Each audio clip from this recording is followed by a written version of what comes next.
जे पर्यंत राज्य सरकार बिना कंडीशनल अनकंडीशनल डिक्लेयर न करिसेंती आमे समस्त को 3000 3500 दबु घोषणा करतु को दिन रु देबे जो दिन देबे आमको एरियर देकी देबे काहेकि ना दरदाम जेतिकी बढ़ी आमको जदि एरियर न देबे जुलाई अगस्त पूर्व आमे भत्ता संघर्ष समिति भी विरोध करिवो भाषण बलर कहि दउछन मिलिबो 80 वर्ष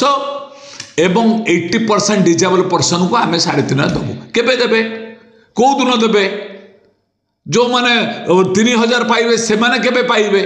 ताको संख्या केते जदि कहिले आम 3500 दबू कौ तारीख देबे केते जन को देबे आपण मन कोन जानि पउना आरटीआई एक्ट रे अब सूचना अधिकार आईन अनुसार समस्त आजिकली चालाक हे गलेनी आउरी बोका बनवा चाहते केते संख्या 3500 संख्या हिताधिकारी संख्या केते 54 लाख हिताधिकारी ओडिशा रे चातक भलिया रही 3000 3500 दियो नचेत प्रभाती परिणांक भली उप मुख्यमंत्री महोदय को परिस्थिति को सामना करने को पड़ो नित्यानंद गंडजी पूरा गंडीजी चुप हो गले कही एबे आसीगले प्रभाती परिणा महोदय तापर आउ किए आसबे आपरे सुरेश पुजारी महोदय आसबे ना आउ किए आसबे आपण